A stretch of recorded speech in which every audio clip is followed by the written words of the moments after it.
Hey guys, this is Steve with DQ'd Barbecue, and today we're going to make some competition style spare ribs. Y'all hang out. So today's going to be our first video in our Road to Competition series we're about to do. As I mentioned in my last video, the local barbecue competition, which just happens to be the West Virginia State Championship, opened up its registration near me recently, and I'm excited to get involved. Now I'm going to be entering the backyard division, which means I'll be submitting 2 meats for judging. One is pork ribs and the other is chicken. Since pork ribs are my favorite barbecue anyways, I figured that's where we'd start and try to lay our baseline. So today we're going to be cooking up some pork spare ribs. I got them just from a local grocery store today. We'll trim them down to a St. Louis cut, and then we'll cook them on our akorn here. And we're going to try to let our temps roll between that 230 and 250 range. Ideally more to the lower end, but we'll see how it turns out. Also, we're going to be using some charcoal briquettes as opposed to lump charcoal, which I've been using in the akorn, to see if that affects our temperatures any. When we're all done, we're going to take a look at a KCBS rubric, see how I pan out, in an objective opinion, I suppose, as objective as I can be. But yeah, let's get the cooker fired up. We'll get this smoke rolling. So like I said, today we're going to be using charcoal briquettes to cook our pork spare ribs on our akorn kamado. Now, the brand we're going to use today is your Kingsford brand, but we're going to use the long burning variety and see how that does. We're going to cook this today. We're going to do it sort of starting a fire with the minion method. So we're going to start off here. I've got 10-ish charcoal briquettes in my chimney here. I'm going to go ahead and get a fire started underneath there. That's the way I like to light my chimney.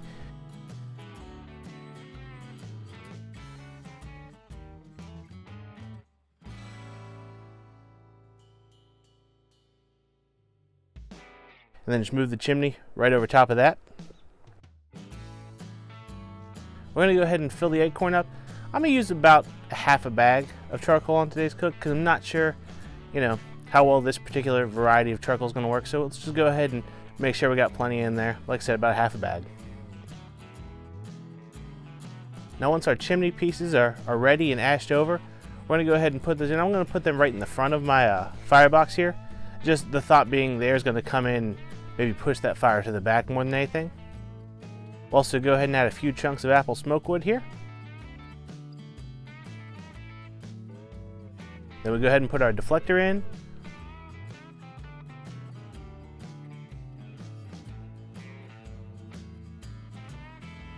Put our drip pan in. We're not going to put any water in our drip pan today. We're going to actually do some mopping instead.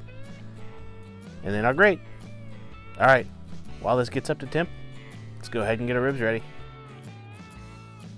All right, so while our smoker is settling in and getting that temp all nice and stable, we're going to go ahead and work up these ribs that I picked up yesterday at the grocery store. Now, these are just, like I said, Kroger brand ribs. As we get closer to the competition, I'll probably try out some butcher stuff, try to get some really straight ribs. But just for learning's sake, I kind of wanted to get a full set of spares so I could learn how to take them down to St. Louis cut myself anyways. So we'll go ahead and do that. Also, the seasoning and sauce we're going to be using today is some Lambert sweet rub of mine and the sweet sauce of mine from, I believe it's Mark Lambert's team, Sweet Swine of mine. Figure, I wanted to try some new stuff and can't really go wrong with a 2-time Memphis and May winner, right? So, all right, so there's that. So let's go ahead and we'll get to butchering on this piece of spare ribs here. So to get these spare ribs trimmed down to a St. Louis cut ribs, we're going to start by finding our longest bone, and we're going to go ahead and try to cut an even cut right along that to make everything nice and square.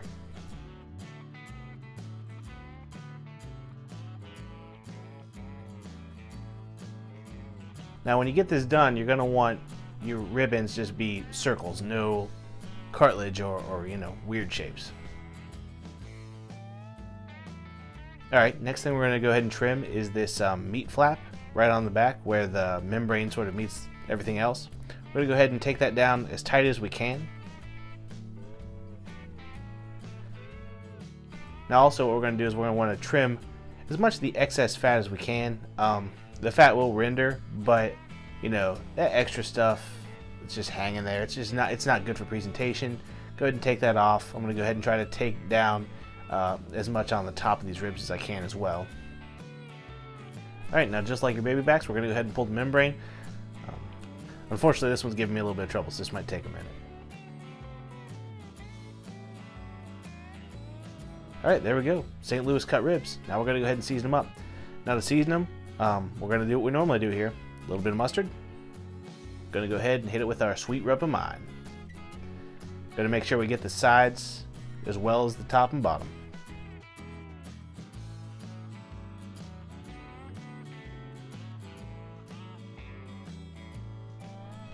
So that's it. We're gonna let these hang out and sweat for just a little bit, and then we'll get them on the pit. See y'all out there. All right, our pit's hanging out kind of at the upper end of what we were talking about wanting to do, but that's okay. We adjusted the vents down some. We'll see how it smooths out. But we got our St. Louis cut spare ribs, little pitmaster privilege. We're gonna get this on. Here every hour, we're gonna go ahead and do a little mop base, hit it with some more seasoning again, and then we'll probably go ahead and wrap it at about 3-hour mark. But right now, let's just get these on the pit.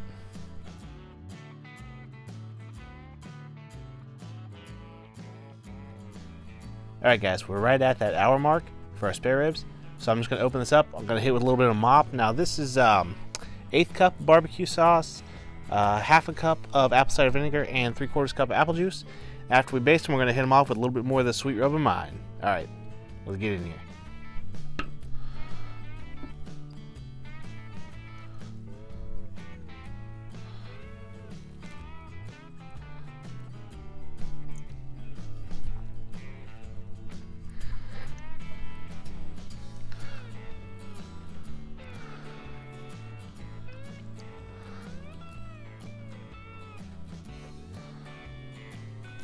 We'll go ahead and hit the pitmaster's privilege as well, just because why not?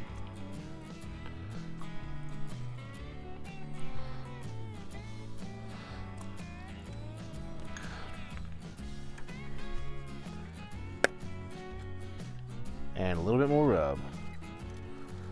Just trying to build in those layers of flavor.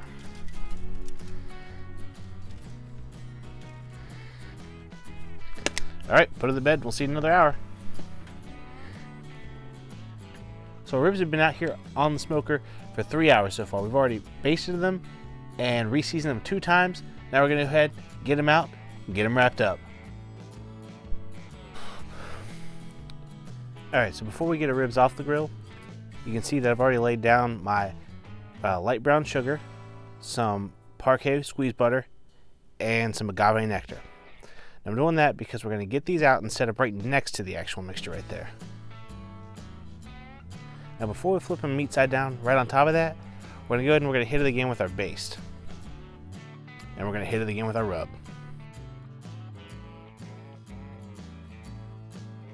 Alright, now that we've reseasoned it for the last time, we'll go ahead and flip it meat side down onto our sweet mixture here. We're going to do the exact same sweet mixture on the back in reverse order. So I'm going to go agave nectar,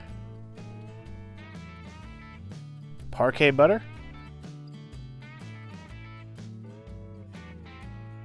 and some light brown sugar. Alright, now we're going to seal this foil up as best we can. If you're running the pit where you're possibly going to snag this, you might want to double wrap it, but you know, we're just going right back onto the acorn here, so I feel safe. So we'll just go ahead and just wrap it down as snug as we possibly can.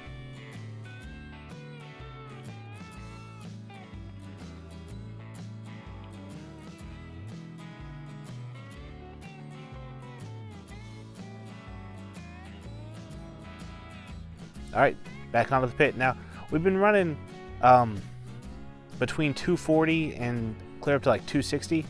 It's just the way the pit's deciding to behave today. So I'm probably going to come out and I'm going to check for tenderness at probably about another hour. Okay, so it's been about an hour since we wrapped our ribs. Like I said, we've been running a little higher today, averaging around that 250 mark, and we've been as low as the 240s and high as the 260s. So I came out at the hour mark and checked. The foil feels like it's got some good bend. So I think we're going to go ahead and get these ribs out, go ahead and get them sauced up and let that sauce sit. We'll see how it is, but right now let's go ahead and get them off and let's get them out of the foil. Alright, let's see what we got.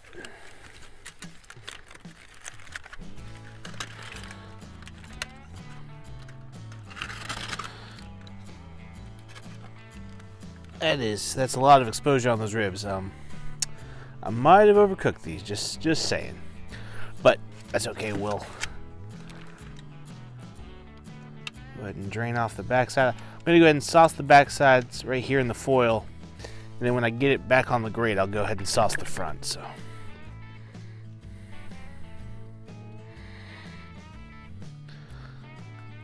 again, this is a little bit of that sweet sauce of mine.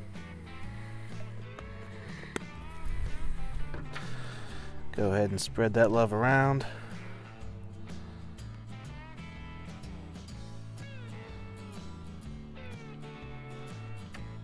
I don't cook spare ribs a lot, so not sure exactly how we're doing 100% tenderness, but like I said, that is a lot of rib exposure, so we'll see here in a second. Let's go ahead and get these on the back on the grill. A little sauce for the tops.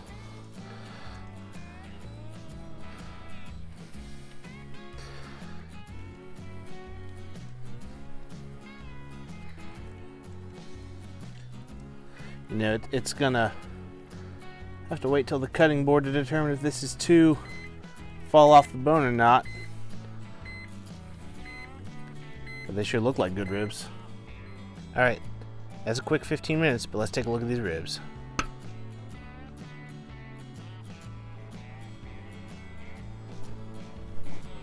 Boom. I don't know if they're competition, but they sure look pretty. Let's go ahead and get these off and get them inside.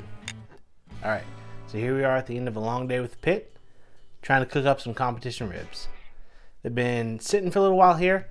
They're ready to be cut into now, but before I do, I want to go back over what I was trying to do today. Now, my goal for today was to go ahead and try and practice on some competition style ribs, and the ribs that I chose to practice on were some spare ribs today. Even though normally I do baby backs, they're my personal favorite, but I thought for the competition, maybe spare ribs would be the better way to go. And in particular, the aspects I wanted to focus on today were tenderness, flavor, and appearance. Not like a box appearance, but just, you know, do the ribs have that mahogany color that I'm looking for?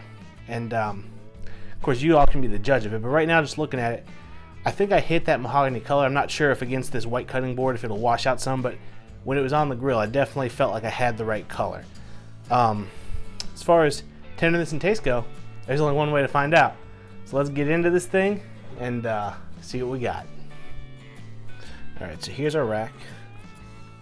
Like I said, I think I got that deep red color I was looking for. These are not the straightest bones in the world, so to go ahead and cut them, since it is just practice, I'm gonna go ahead and flip them over. Yeah, that's a lot of bone exposure. I don't know if that's what I'm looking for, but we'll go ahead and try to be as gentle as possible with them.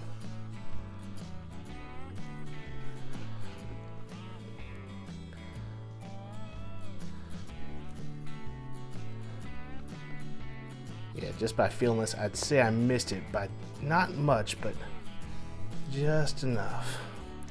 I'm gonna go ahead and get the rest of these cut up, and I'll show you what I got after I do. Alright guys, all cut up. Just from the feel of them, I think this is the guy I want to try. I feel like this had the best texture of any of them, so let's give this a shot. Okay guys, here we go. I feel like this guy is our best representative of what a competition rib should be. And that's purely from just hand feel. Let's bite into it and see what happens.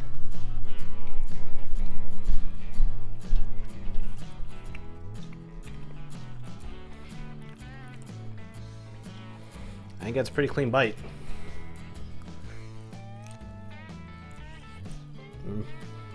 I don't know. I mean, that part came off, but I'd already bit right there. Tell you what, just for science, let's go ahead and try another one. Here you go. Take two. Y'all tell me, does that count? I have no idea. Well, I have no idea if it's a good competition rib. What I do have a good idea about is these are darn good ribs. Few things I've noticed on myself. You know, my ribs aren't symmetrical. You got big pullback here, not a lot of pullback, like no rib exposed on this side. I think that's probably something I need to address, but if there's any competition barbecuers seeing this video, hey, let me know. Anything you could help me with down in the comments, I'd really appreciate it. Yeah, this was a fun cook today. I definitely felt like I had a good handle on what I was doing, other than the temps. And let me explain the temps a little bit. Actually, as I was preparing to do this cook, I got a comment on my previous video from Dave over at Adrenaline Barbecue Company. If you don't know Dave and Adrenaline Barbecue Company, I'm going to put their link right up here and also down in the description box. You got to go check them out. They know what they're doing over there.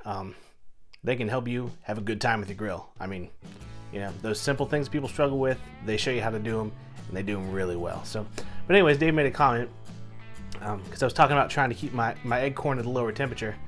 He said, maybe you just want to let it ride that 250, 275 where it likes, so you don't get that dirty smoke taste. And I was just firing up the grill, so I thought, you know, he's probably right, and this is early on. Let's just let it ride and see what happens. And honestly, I don't think I'm far off from the texture. You guys let me know from what you saw if you think I'm close or not, but I don't think I'm real far off. But yeah, I'm happy with it. It tastes delicious. I'm sorry, I'm looking at these going, man, these are going to taste good in a second. But that was our cook today. I appreciate y'all coming along. If you like the video, go ahead and hit like. If you're new to the channel and not subbed yet, go ahead and subscribe. Hey, you know, we're going to be doing some more road to competition videos, as well as just some other things I like to cook out on the grill. And till next time, y'all take it easy.